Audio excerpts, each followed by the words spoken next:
La Otra Hoja, colectivo literario, presenta su programa Hablando de Poesía, desde la sombra del lápiz.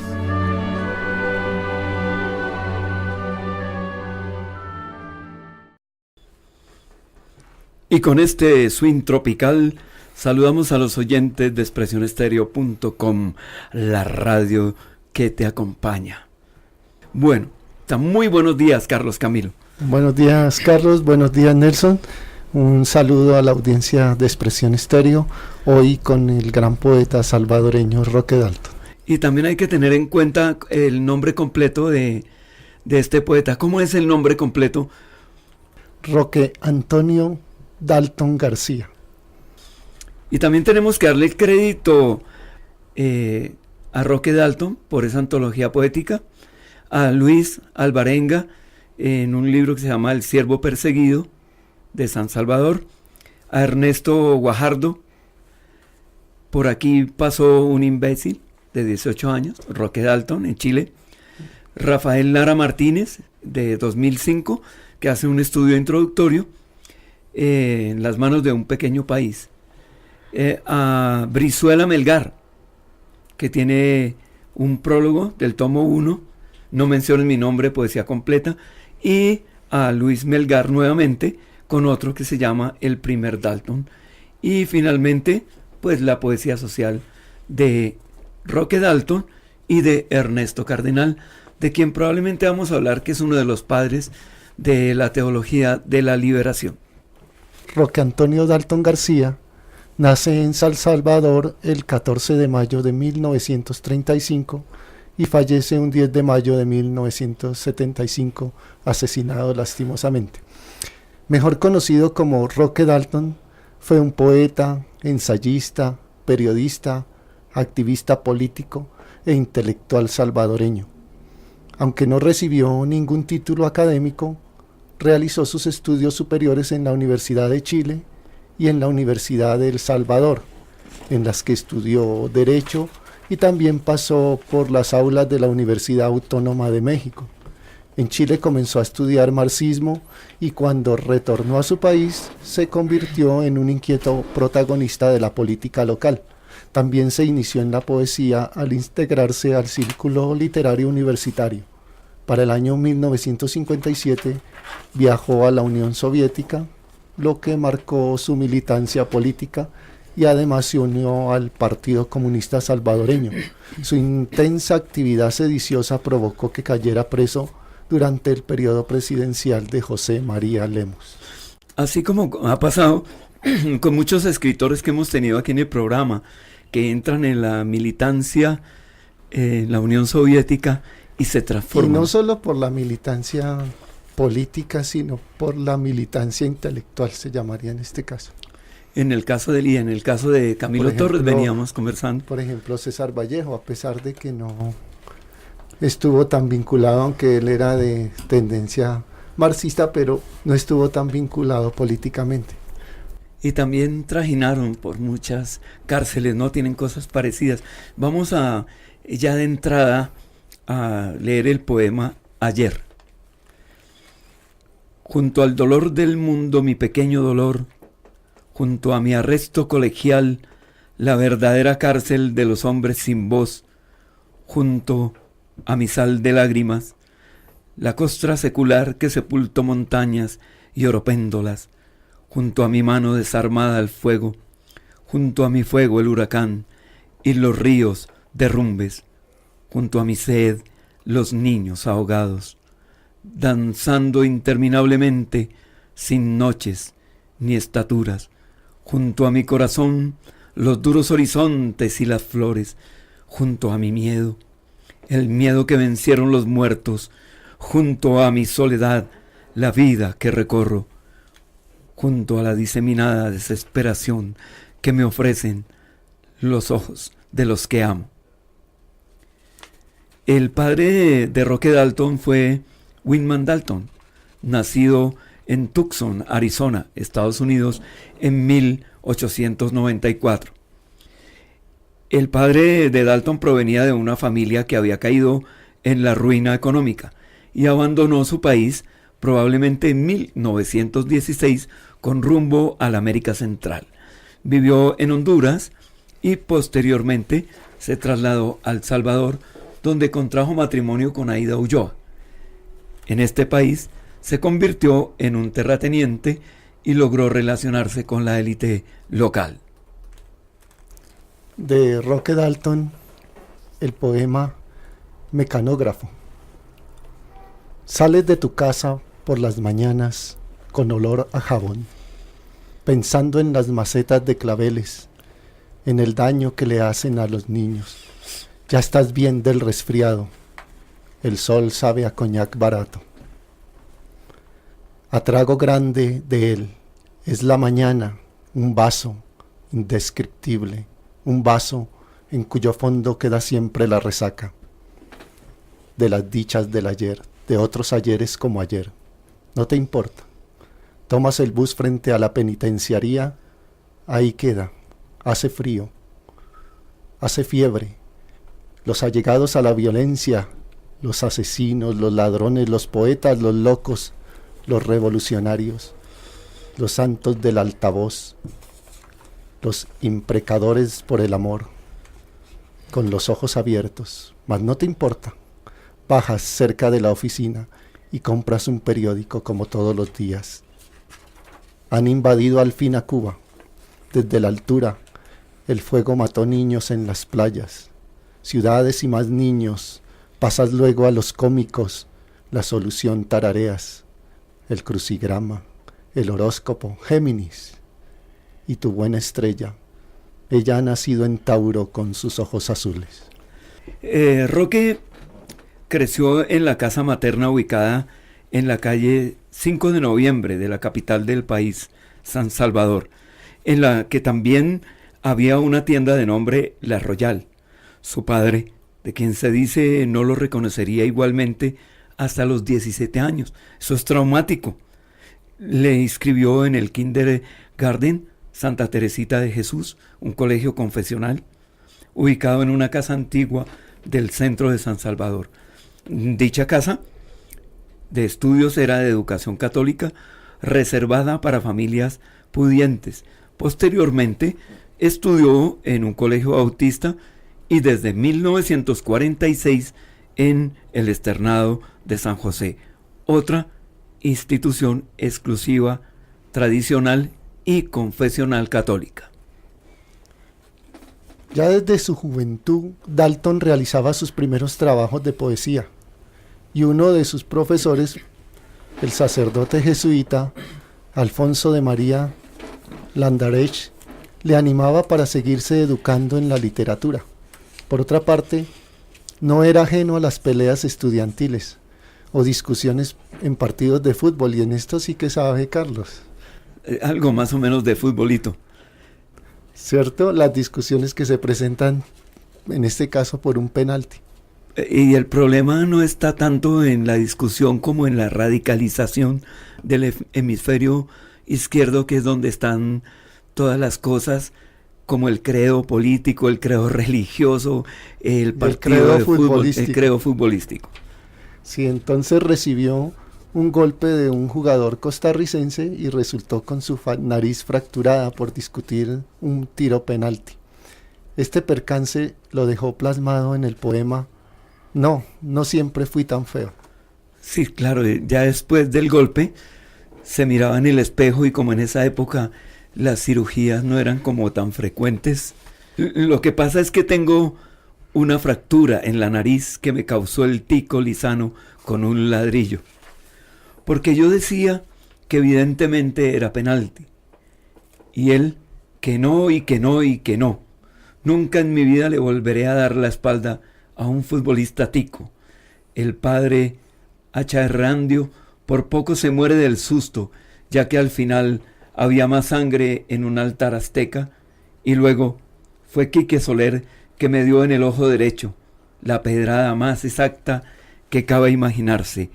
Claro, se trataba de reproducir la toma de Okinawa, pero a mí me tocó ruptura de la retina, un mes de inmovilización absoluta a los 11 años. Visita al doctor Quevedo en Guatemala y al doctor Bitford, que usaba una peluca colorada. Por eso es que en ocasiones visqueo y que al salir del cine parezco un drogadicto desvelado. La otra razón fue un botellazo de ron que me lanzó el marido de María Elena. En realidad yo no tenía ninguna mala intención, pero cada marido es un mundo. Y si pensamos que él creía que yo era un diplomático argentino, hay que dar gracias a Dios. La otra vez fue en Praga.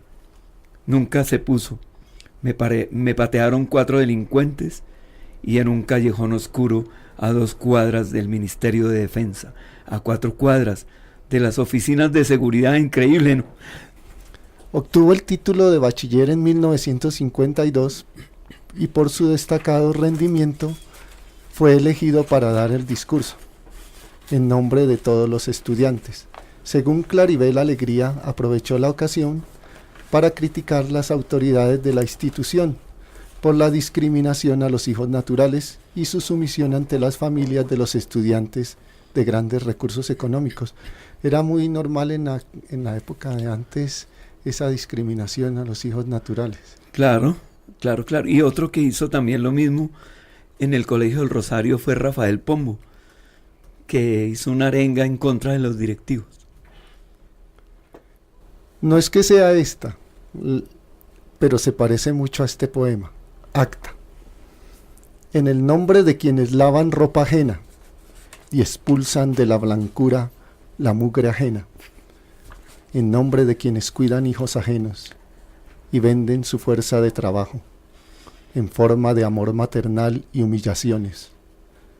En nombre de quienes habitan en vivienda ajena, que ya no es vientre amable, una tumba o una cárcel. En nombre de quienes comen mendrugos ajenos y aún los mastican con sentimiento de ladrón.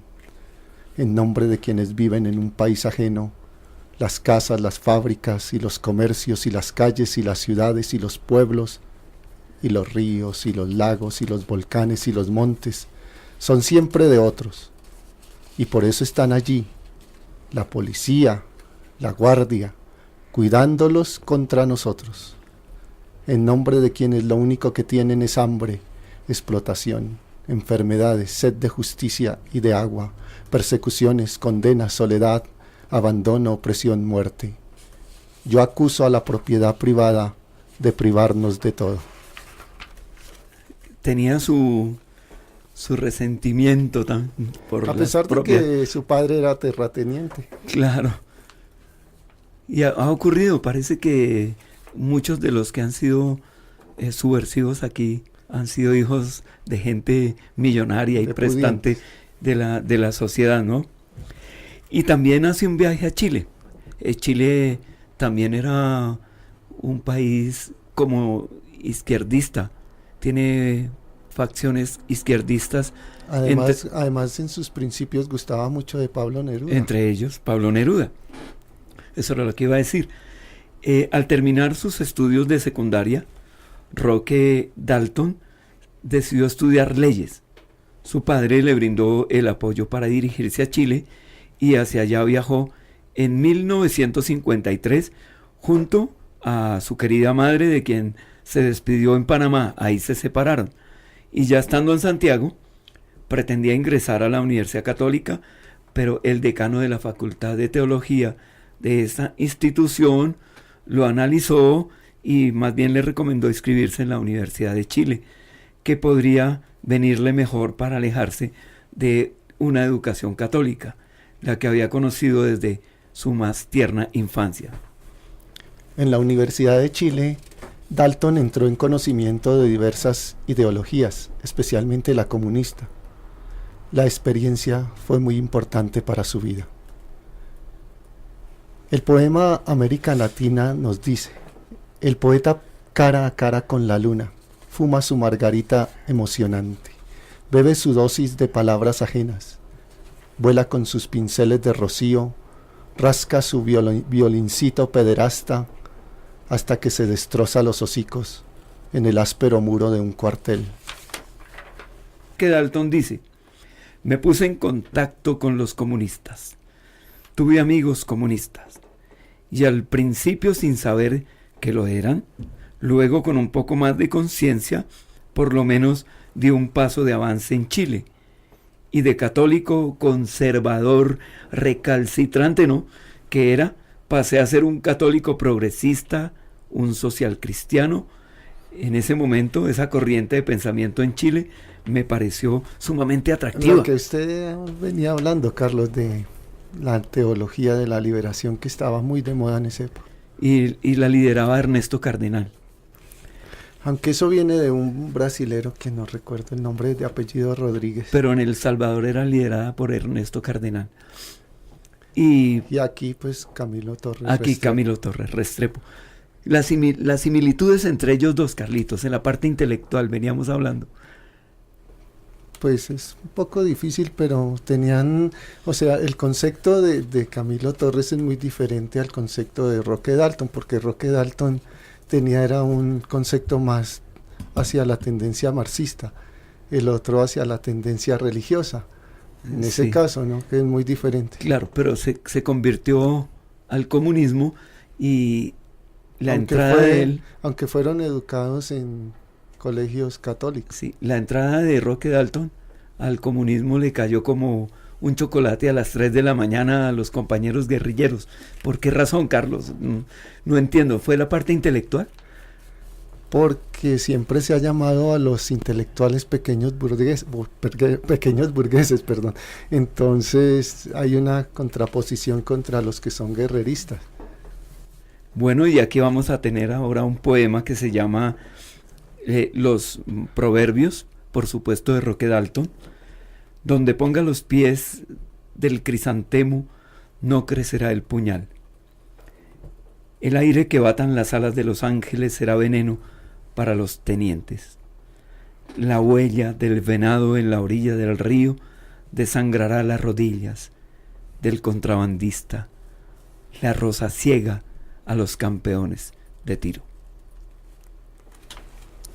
Además, el joven Dalton empezó a colaborar en una revista universitaria y como parte de su trabajo sostuvo una entrevista con el muralista mexicano Diego Rivera.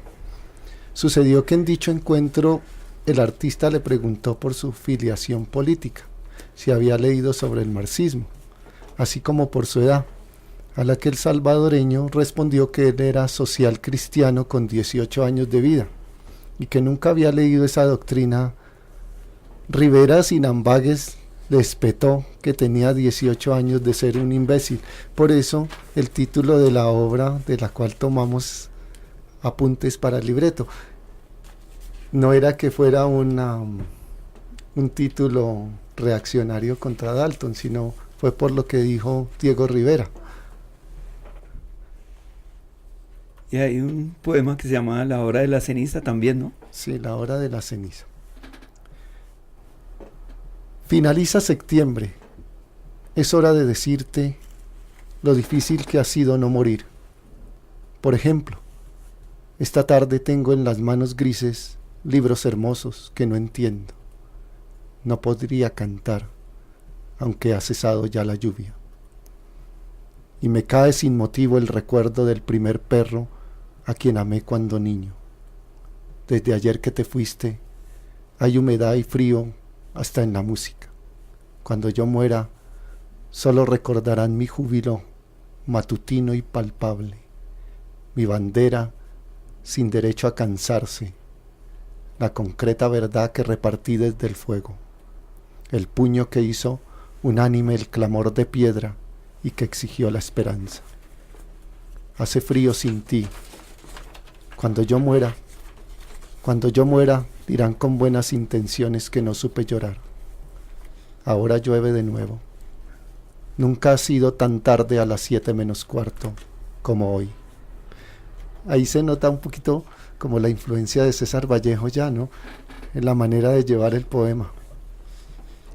Sí, ya tiene más ritmo y como una unidad. Y muy familiar, o sea, lo familiar lo vuelve universal. Luego, todos los poetas que salen de su país, pues hacen lo que se llama el retorno. El amor a la patria. Sí, traen experiencias, del otro país, se les acabó el dinero, multitud de circunstancias, o como dice Carlos, el amor patrio que lo hace regresar a uno al terruño.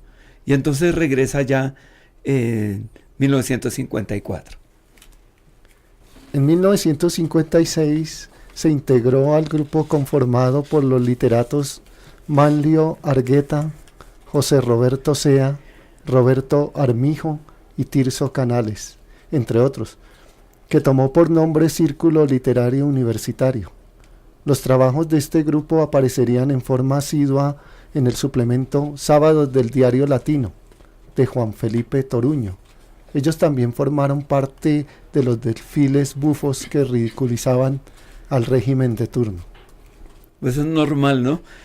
Como hacían nuestros grupos aquí en Colombia, de salir a hacer arengas en contra de los políticos de Hoy turno. se ve también, y se todavía disfrazan del político o del presidente de turno. de turno, y le sacan una frase burlesca. Como una representación más teatral. Sí, es como un desahogo de algo que uno no puede manejar. Ese mismo año, Dalton gana un premio centroamericano de poesía organizado por la universidad con El Trabajo. Mía junto a los pájaros era el título de la obra con la que ganó. Y en el mes de mayo salió publicado el cuento La Espera en la revista Letras de Cuscatlán. También escribió junto al guatemalteco Otto René Castillo, refugiado en El Salvador por ese entonces, tras el derrocamiento de Jacobo Arbenz, el poemario Dos puños de la tierra, que ganó el premio Francisco Gavidia. Ambos cultivaron una amistad mutua y se dice que fue Castillo quien le animó a abrazar la militancia comunista. Este poema titulado El Gran Despecho. País mío, no existes, solo eres una mala silueta mía, una palabra que le creía al enemigo. Antes creía solamente, eras muy chico, que no alcanzabas a tener de una vez norte y sur, pero ahora sé que no existes y que además parece que nadie te necesita. No se oye hablar a ninguna madre de ti. Ello me alegra, porque prueba que me inventé un país, aunque me deba entonces a los manicomios. Soy pues un diosecillo a tu costa. Quiero decir, por expatriado yo, tú eres expatria. Duro, ¿no? Duro final del poema. Ese es un despecho con su propio país. Muchos poetas viven en el exilio, pero no solo hay exilios de países, que es lo que mayormente conocemos. Exilios propios. Hay exilios propios. Vladimir Holland fue uno de los poetas que poco salió de su casa, dedicado a escribir únicamente. Hay exilios por propia voluntad del poeta. Exilios psicológicos también. En esos años, el poeta hondureño Rafael Paz Paredes dejó una descripción del joven estudiante. Roque Dalton tiene 22 años. Es delgado, de mediana estatura, ágil, nervioso, de músculos casi elásticos que vibran y se encrespan continuamente bajo las descargas de su corazón de poeta. Escribe poesía, cuentos y crítica literaria. Distribuye el tiempo entre sus estudios universitarios y su indeclinable vocación de escritor, que lo lleva a un lado a otro de la ciudad con juvenil y generoso entusiasmo, siempre en busca de alguna tarea que cumplir. Y ya en 1957, Roque Dalton recibe una convocatoria para un viaje a la Unión Soviética para asistir al 6º Festival Mundial de la Juventud y los Estudiantes en una jornada por la paz y la libertad. Aquí ya viene una transformación también. El periplo hacia la Unión Soviética fue dificultoso entre las numerosas escalas y cambios de trenes. En Checoslovaquia lograron reunirse con otras delegaciones y por fin arribaron al país de destino el 21 de julio y a Moscú 2 días después. Igual que le pasó a Miguel Hernández, ¿no? También tuvo que pasar por la Unión Soviética en su momento. En su momento y también César Vallejo. En su momento. El viaje a la Unión Soviética determinó que Dalton se incorporase a la militancia política por entero. Para 1958 ganó el segundo lugar de los Juegos Florales en San Salvador con la obra 12 poemas. Arte poética a Raúl Castellanos. La angustia existe. El hombre usa sus antiguos desastres como un espejo. Una hora apenas después del crepúsculo, ese hombre recoge los hirientes residuos de su día. Acongojadamente los pone cerca del corazón y se hunde con un sudor de tísico aún no resignado en sus profundas habitaciones solitarias. Ahí tal hombre fuma gravemente, inventaría las desastrosas telarañas del techo, abomina de la frescura de la flor, se exilia de su misma piel asfixiante. Mira sus torvos pies, cree que la cama es un sepulcro diario, no tiene un cobre en el bolsillo, tiene hambre, solloza, pero los hombres, los demás hombres, abren su pecho alegremente al sol o a los asesinos callejeros, elevan el rostro del pan desde los hornos, con una generosa bandera contra el hambre, se ríen hasta que duele el aire con los niños, llenan de pasos mínimos el vientre de las bienaventuradas, parten las piedras como frutas obstinadas en su solemnidad, cantan desnudos en el cordial vaso del agua, bromean con el mar, lo toman jovialmente de los cuernos, construyen en los páramos melodiosos hogares de luz, se embriagan como Dios anchamente, establecen sus puños contra la desesperanza, sus fuegos vengadores contra el crimen, su amor de interminables raíces contra la atroz guadaña del odio. La angustia existe, sí, como la desesperanza, el crimen, el odio. ¿Para quién deberá ser la voz del poeta?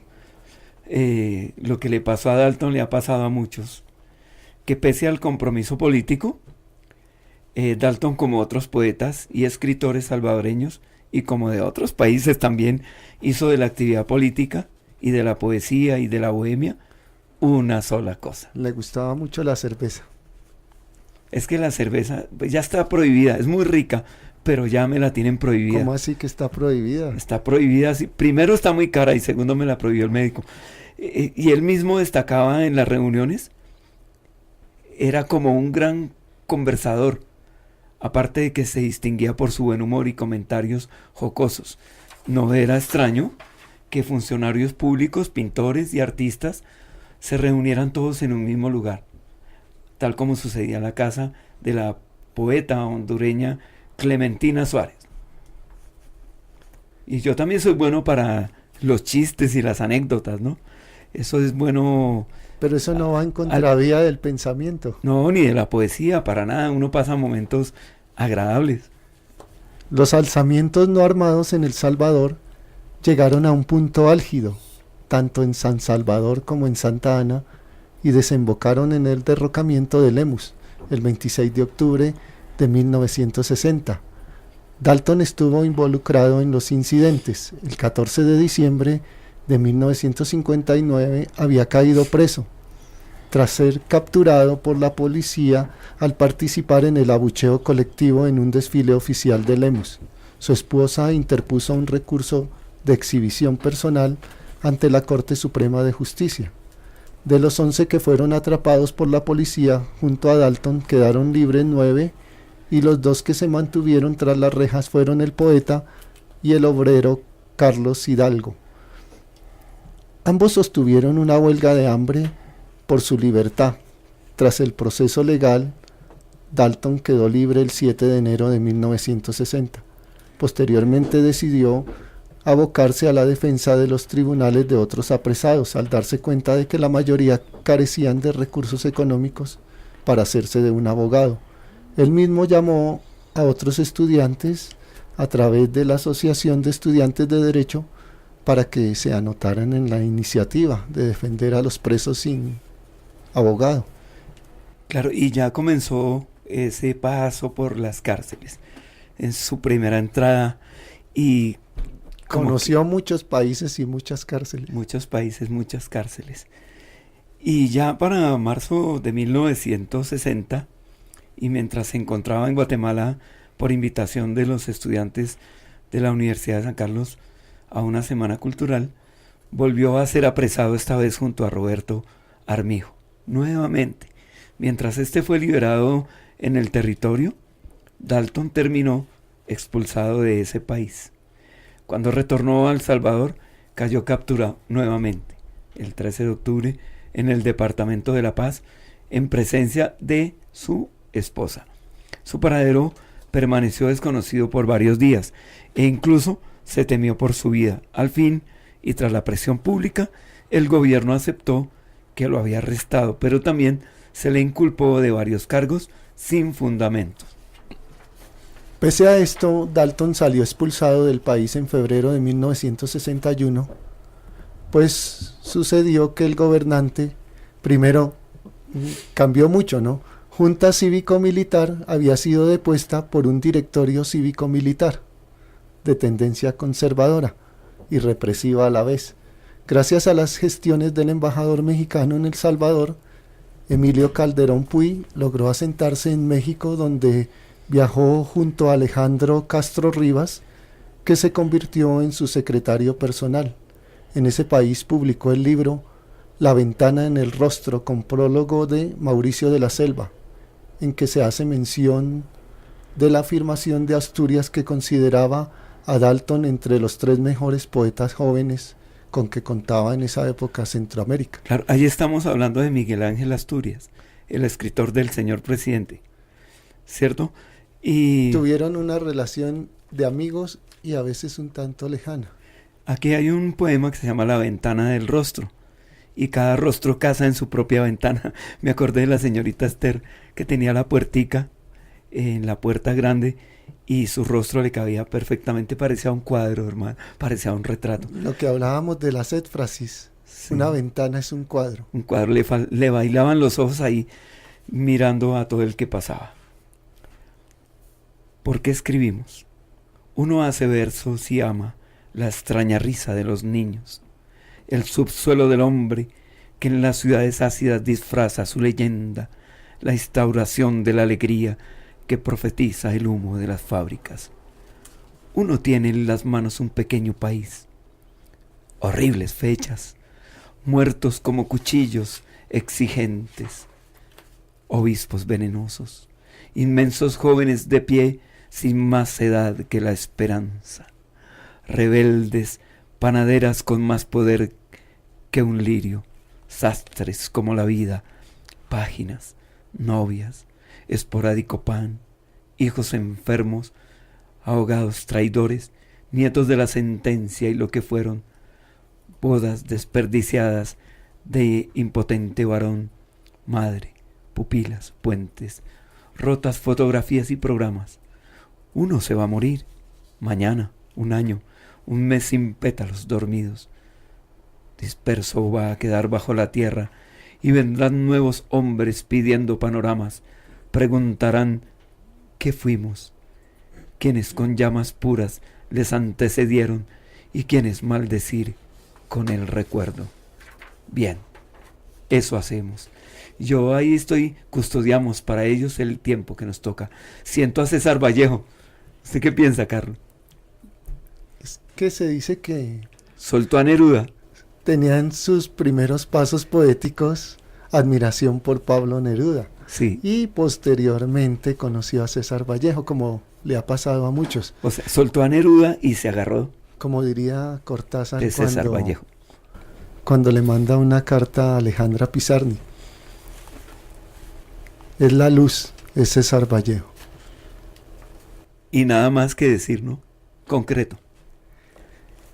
Inicia además estudios de antropología en la Universidad Nacional Autónoma de México, y este conocimiento académico aportaría una parte prehispánica del poemario Los Testimonios. Asimismo, en México conoció a personalidades como León Felipe, extraordinario poeta, Salomón de la Selva, Efraín Huerta, Margarita Paz Paredes y Heraclio Cepeda, aunque su estadía era seguida de cerca por la Dirección Federal de Seguridad.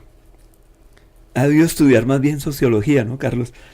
Como suele suceder con Que antropología, sí. Pero bueno, estudian los que tienen tendencia socialista. estudian sociología. Poema Invocación.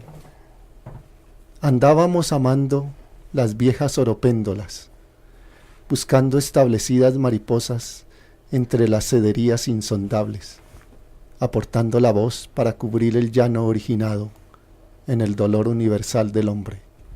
El pueblo ahí, difuso a las espaldas, como un presentimiento de inquietudes ingratas, como una agrupación de estímulos, de los que se podía prescindir sin ensuciarse.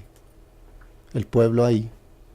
Nosotros con los ángeles, Padre Anastasio Aquino, descorredor de velos, matador de prejuicios, Padre Anastasio Vida, Padre Anastasio Pueblo, violador de la noche. Llegaste desde el centro de la historia, desde el origen de la historia, desde las proyecciones de la historia, a colocarnos la verdad entre la garganta y la vocación, a colocarnos la verdad en la esperanza como una hostia feraz, roja y gigante, plena de amor al hombre matinal, que habremos de construir para la dicha. Padre de la patria, comandante de la patria, corazón rebelde de la patria, honor, decoro, altiva dignidad, puño gigante de la patria. Que se encarne en nosotros tu figura antigua, que aparezca de nuevo tu manera silvestre de reclamar la dicha. En cada pan haya un recuerdo de tu esencia. En cada día nuevo los muchachos entonen la plegaria absoluta de tu nombre, que se agigante tu voz en las ciudades estériles, que se lancen tus flechas milenarias para marcar la frente de los nuevos traidores, y que tu ejemplo altivo haga hallar en el camino a los poetas cobardes, que se incendien los campos y los pueblos al recordar la altura de tu sangre izquierda, y que todos los nuevos, los campesinos sólidos, los obreros en pie, los que estudiamos para el pueblo, nos aunemos ardorosamente en las jornadas agitadas de la lucha y terminemos de construir tu gran mañana. Parece todo un manifiesto. Manifiesto político. ¿Cierto? Sí. Es el más cercano a un manifiesto político. Claro, y para cerrar, ya con broche de oro, el baúl hace un exilio en Cuba, imagínese. En los primeros años de su exilio, el poeta viajó a Cuba por breve tiempo. En 1962 se trasladó nuevamente para asistir a la Conferencia de los Pueblos como delegado salvadoreño y se quedó viviendo en La Habana por un año. En este país terminó de formarse como escritor. Como poeta, fue en Cuba donde adquirió la conciencia de lo que significa escribir en serio, de ser, para emplear una palabra ya vieja, un escritor profesional, alguien que se escoge dentro de la literatura y la escoge como oficio. Y para hacer el corte, vamos a leer el poema final en esta primera parte. Como la siempre viva. Antes de que lea ese poema, el hijo de él, porque él tiene 2 hijos que todavía están vivos, habla de que este poema es como una premonición de su muerte, porque el sitio donde, según se dice, está enterrado, porque no lo han encontrado, está lleno de siempre vivas. Sí, es una planta que nunca muere. Uno la pisa, se cierra y vuelve y se abre. Ese es el misterio de la siempre viva. Mi poesía es como la siempre viva, paga su precio a la existencia en términos de asperidad. entre las piedras y el fuego, frente a la tempestad o en medio de la sequía, por sobre las banderas del odio necesario y el hermosísimo empuje de la cólera. La flor de mi poesía busca siempre el aire, el humus, la savia, el sol de la ternura. Y hacemos una breve pausa en Expresión Estéreo, la radio que te acompaña.